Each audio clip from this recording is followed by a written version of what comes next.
be doing chapter 11, the first few questions over emerging adulthood, and we hope we're able to answer your questions and elaborate more on the information. My name is Crystal. My name is Sandra. My name is Cesar. And my name is Jackie.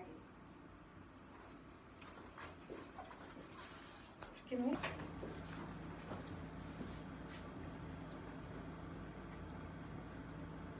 My name is Jackie and I'll be presenting body development. Maximum physical strength is usually attained in emerging adulthood.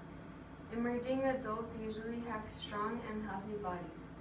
Optimal function in every body system, including good nervous system regulation and flexibility. Homeostasis and organ reserve allow to withstand fatal diseases. From ages 18 to 25, health may improve due to the fact that functions optimal at the end of adolescence. Sexual reproductive system, STIs, more common today than they were 50 years ago. Before, premarital sex was not encouraged, considering it looked as bad for society because it meant prenatal pregnancy. Premarital sex without pregnancy seems a good solution to the conflict between physical and psychological maturation, but this solution creates a new problem. Rise in sexual transmitted infection, STIs, globally. HIV, AIDS, having sex with more people, bouncing back from one relationship to another. Next, Cesar will be explaining taking risks can be beneficial and harmful in different situations. Willingness to take risks for emerging adults can allow positive behaviors, for example, entering college, meeting new people, volunteering for difficult tasks, and finding new jobs are all examples for having a more stable future and lifestyle. Under other conditions, taking risks can also lead to destructive actions like unprotected sex, which can cause STIs. Fatal accidents and an increase in violent deaths are results of taking bad decisions, all done partly for a rush of adrenaline. Why are some sports more attractive to emerging adults than to other adults? Extreme sports are risky and you can get injured easily. For example, hunting, boxing, and racing. Why are serious accidents more common in emerging adulthood than later?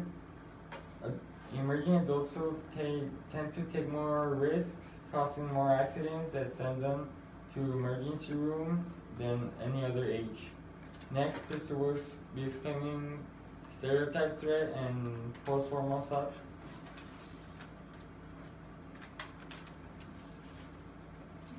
How does post-formal thinking differ from typical adolescent thought? The post-formal thinking of an adult is more practical, they are more flexible and less impulsive. An adolescent thought is different from an actual adult because they lack feelings, they have imaginary audience, and personal fable. Why might the threat of a stereotype affect cognition? It's explicit and implicit discrimination, they fear of judgment, they have more anxiety, and they doubt their ability, reducing their learning skills. Next we have Sandra, and she'll be talking about vulnerable stereotypes. Stereotype threat. Who is more vulnerable to stereotype threat? Young adults, African Americans, girls, and women. Young adults get lower graded in high school, college, and athletic skills. Historical context as well as current discrimination against African American have statistics of low academic performance and African American men getting killed. Students who are reminded of negative stereotypes about the race or gender before taking a test perform worse on those tests. Stereotype threat is a self-confirming belief that one may be evaluated based on a negative stereotype. It is a powerful influence that social factors can have on intelligence. Anxiety causes low performance on academic achievement.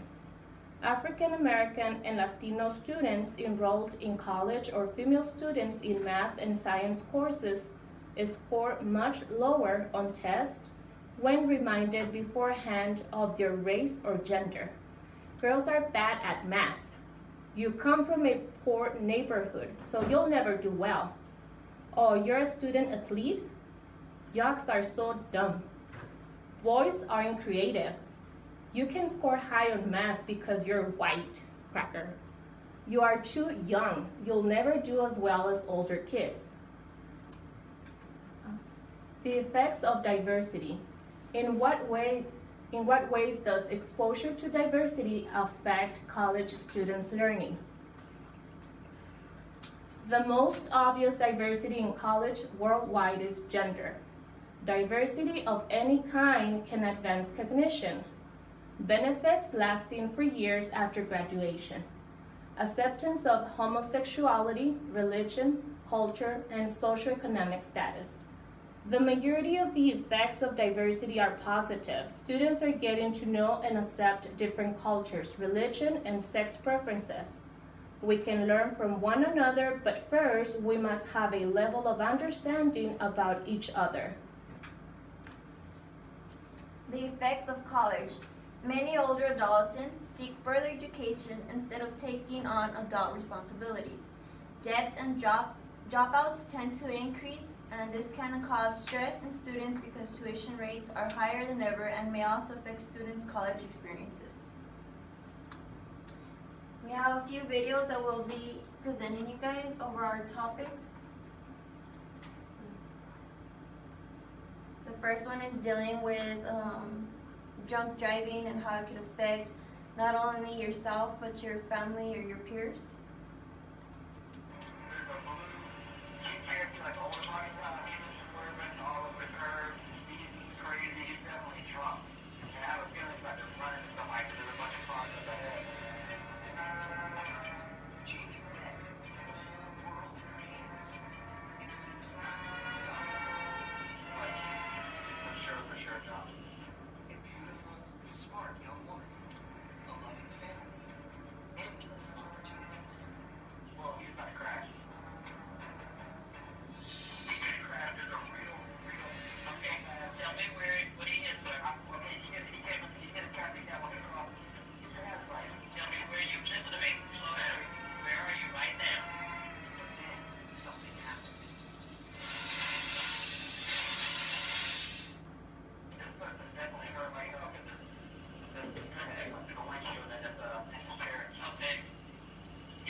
Next, we'll be showing another video that talks about testimony of a college student of the diversity. So from my personal perspective, I go to historically black college. And so being from Palo Alto, California, predominantly white area, I thought that being black meant one thing, you know, that stereotypical idea. And so when I went to college, and I'm surrounded by all these black people, I'm realizing that, you know, everybody's different. So there's Haitians, there's African American people, there's people that are from the diaspora, and I like that it challenged my ignorance and it made me be open to other people and not stereotyping people or not thinking that all people are one thing. So college really opened my eyes to different types of people, and now even when I come back home, start a new job, I'm trying to be open to people just because I learned college, that's really